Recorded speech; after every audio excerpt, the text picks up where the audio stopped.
नमस्कार साथियों। आज हम लोग टॉर्ट का सबसे पहले इंट्रोडक्शन, परिचय, फिर डिफिनेशन हम लोग मेनली चार जो फेमस डिफिनेशन है, लिमिटेशन एक्ट का, साल्मंड का, बिनफील्ड का और फ्रेजर का, ये चारों डिफिनेशन पढ़ेंगे। फिर ये चारों डिफिनेशन से क्या कंक्लूजन निकलता है ये हम लोग सीखेंगे। और आपको यदि नोट्स चाहिए तो आप कमेंट बॉक्स में नोट्स लिखो, हम आपको नोट्स भी प्रोवाइड करवाएंगे। अब हम लोग सीधा चलते हैं चैप्टर की ओर। तो सबसे पहला टॉर्ट को समझते हैं, टॉर्ट होता क्या, ठीक है, इसका इंट्रोडक्शन। तो टॉर्ट जो है एक लेटिन टर्म टोर्ट्रम से लिया गया है।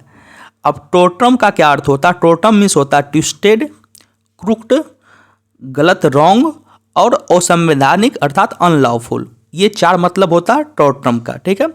टॉर्ट लिया गया एक लेटिन टर्म से, लेकिन टॉर्ट खुद भी एक फ्रेंच वर्ड है। ये एक फ्रेंच वर्ड है, ठीक है। अब टॉर्ट में दो शब्द, एक प्लेंटिव एक टॉर्टफिजर, बड़ा फेमस होता है। तो हम लोग सबसे पहले प्लेंटिव समझते हैं। प्लेंटिव होता है यदि आप कोई गलत एक्टिविटी कर रहे हो, ठीक है, उसके कारण जिसके साथ इंजरी हुआ है या उसके साथ कोई आर्थिक डैमेज हुआ है, तो उस पर्सन को हम लोग बोलते हैं प्लेंटिव। जिसके साथ गलत हुआ है उसको हम लोग बोलते हैं प्लेंटिव, ठीक है।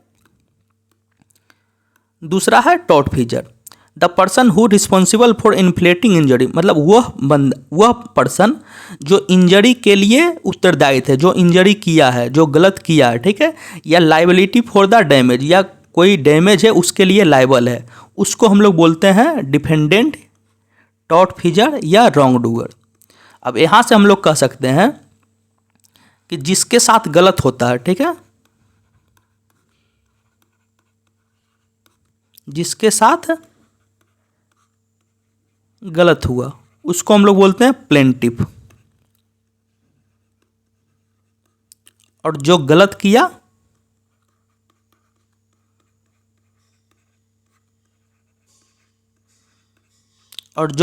उसको हम लोग बोलते हैं टॉर्टफिजर। जिसके साथ गलत हुआ उसको प्लेंटिव और जो गलत किया उसको टॉर्टफिजर बोलते हैं।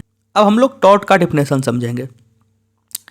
सबसे पहले लिमिटेशन एक्ट 1963 का, ठीक है, उसके सेक्शन 2M में कहा गया है tort is a civil wrong. Tort क्या है? एक सिविल रॉन्ग हो। तो रॉन्ग जो होता है दो प्रकार का होता है। रॉन्ग या तो सिविल होता है या क्रिमिनल होता है। रॉन्ग या तो सिविल नेचर का होता है या तो क्रिमिनल नेचर का होता है। तो यहाँ टॉर्ट जो है ये सिविल नेचर का होता है, ठीक है। और ये सिविल नेचर में भी कॉन्ट्रैक्ट का उल्लंघन नहीं करता है और ट्रस्ट का उल्लंघन नहीं करता है। ये कहाँ कहा गया? तो लिमिटेशन एक्ट 1963 के सेक्शन 2M में ये बताया गया है। दूसरा, अगर जो साल्मंड के अनुसार देखा जाए कि टॉर्ट क्या होता है, तो साल्मंड भी कहते हैं कि ये एक सिविल रॉन्ग ही है जिसके लिए रिमेडी मतलब भुगतान किया जाता है। भुगतान क्या किया जाता है? तो ये एक अनलिक्विडेटेड डैमेज के रूप में भुगतान किया जाता है। अब अनलिक्विडेटेड डैमेज क्या है ये हम आगे समझेंगे। And which is not exclusively the breach of contract, ये भी बोलते हैं कि ये कॉन्ट्रैक्ट का ब्रीच नहीं करता है, ये कॉन्ट्रैक्ट का ब्रीच नहीं करता और ट्रस्ट का भी ब्रीच नहीं करता और कोई भी इक्विटेबल ऑब्लिगेशन का भी ये ब्रीच नहीं करता है। ये होता है टॉर्ट, ठीक है।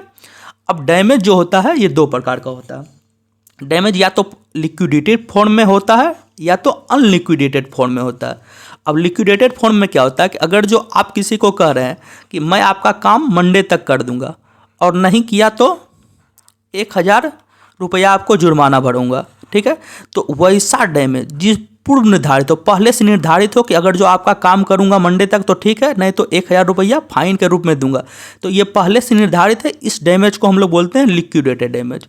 लेकिन वही अगर जो आप क्रिकेट खेल रहे हो, ठीक है, और किसी का कांच पे गेंद जाके लग गया और कांच गया टूट, ठीक है, तो अब यहाँ कोई निर्धारित नहीं है कि कांच टूटेगा तो आपको 1000 रुपया मैं फाइन दूंगा, ठीक है, पहले से निर्धारित नहीं है। तो ऐसे डैमेज को हम लोग बोलते हैं अनलिक्विडेटेड डैमेज। अब आता है डिफिनेशन बिनफील्ड का, ठीक है। बिनफील्ड कहते हैं कि tortious liability arises from the breach of duty. वहाँ क्या था कि अगर जो आप किसी का लीगल राइट वायलेट करते हो किसी दूसरे का, तो आप टोर्ट कमिट किए हो, ठीक है। लेकिन यहाँ कहते हैं कि अगर जो आप अपना ड्यूटी, ठीक है, ये ड्यूटी कौन है, ये ड्यूटी कहाँ से आता है, तो ये लॉ के द्वारा जो फिक्स किया गया है, ये ड्यूटी का आप हनन करते हो तो आप टॉर्ट कमिट किए हो। This duty towards person generally and breach is responsible for an action for unliquidated damage. अगर जो आप अपनी ड्यूटी का हनन करते हो तो आप रिस्पॉन्सिबल हो अनलिक्विडेटेड डैमेज प्रोवाइड करने के लिए, ठीक है। अब यहाँ से हम लोग बोल सकते हैं कि टोर्ट जो होता है दो कारण से हो सकता है, या तो आप किसी दूसरे का लीगल राइट्स हनन कर दो, या आप खुद अपना लीगल ड्यूटी हनन करो तो टोर्ट आप कमिट करते हो, ठीक है। एग्जाम्पल के माध्यम समझते हैं कि अगर जो रोड पे कोई गाड़ी पहले ऊपर चल रहा है, ठीक है, तो इसका लीगल राइट क्या है कि ये रोड पे सेफली गाड़ी चला सकता है, और आप अपना गाड़ी से इसको ठोक दिए, ठीक है, तो आप इसके लीगल राइट्स को वायलेट किए हो तो आप टोर्ट कमिट कर चुके हो, ठीक है। यही उदाहरण में यदि ये गाड़ी चला रहा है, ठीक है, तो आप भी गाड़ी चला रहे हो इसके पीछे, तो आपका क्या है कि आप रोड पे सेफली गाड़ी चला और किसी को नुकसान नहीं करो, ये आपकी ड्यूटी है। लेकिन अगर जो आप इस टक्कर मार दिए, ठीक है, टक्कर मारे हो तो आप अपना लीगल ड्यूटी, आपका जो ड्यूटी था, कर्तव्य था, इसको आप हनन किए हो, ठीक है, तो आप टोर्ट कमिट किए हो।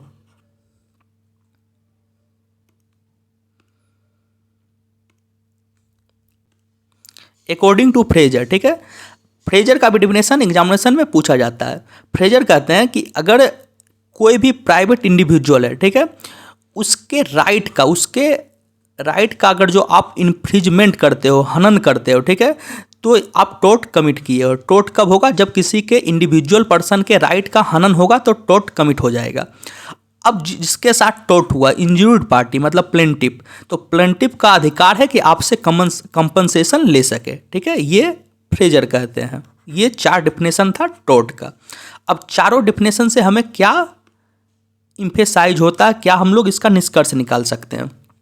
पहला कि टोर्ट एक सिविल रॉन्ग है, ठीक है। दूसरा, tort is a civil wrong but not breach of contract और ब्रीच ऑफ ट्रस्ट। एक सिविल रॉन्ग है लेकिन ये कॉन्ट्रैक्ट का ब्रीच नहीं करता और ट्रस्ट का ब्रीच नहीं कर सकता। हम लोग ऐसे समझ सकते हैं कि बहुत सारा सिविल रॉन्ग है, ठीक है, ये एक सिविल रॉन्ग का दायरा है। इसमें एक छोटा सा दायरा टोर्ट का होता है।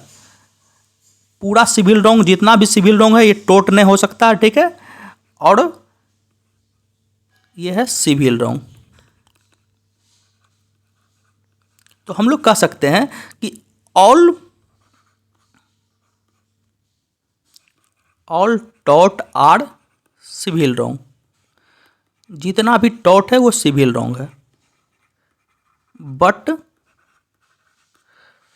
All civil wrong